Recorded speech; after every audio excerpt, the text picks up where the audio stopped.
Hi అందరికి. మీకు ఒక యూస్ఫుల్ టిప్ చెప్తా నేను. మన రేడియం స్టిక్కర్స్ ఉంటాయి కదా, అవి అంత పైకి అతక పెట్టలేము కదా మనం. ఏమైనా కావాలంటే నిచ్చెన ఇట్లా కావాలి కదా, అది నిచ్చెన లేకుండా ఈ రేడియం స్టిక్కర్ పైన ఫ్యాన్ కాడ ఎట్లా అతక పెట్టాలనో చూపిస్తా. మా మీద జరా ఈ మాపు ఉంటుంది కదా, ఇల్లు తుడిసే మాపు. ఇట్లా మా పాప పాయింట్ ఒకటి ఉంది, ఈ పాయింట్ ఈ మాపుకి అనిపిస్తుందా? ఈ మాప్ మమ్మీ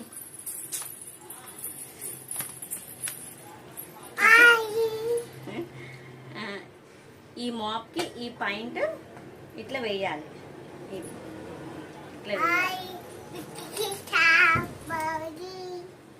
ఇట్లా ఇక్కడికి ఎక్కి మాట్లాడి హాయ్ చెప్ప వాళ్ళకి. హాయ్ చెప్పిద్దా మమ్మీ, హాయ్ చెప్ప. ఆ నుంచి కాదు, ఇక్కడ రొత్తు మమ్మీ, రుహి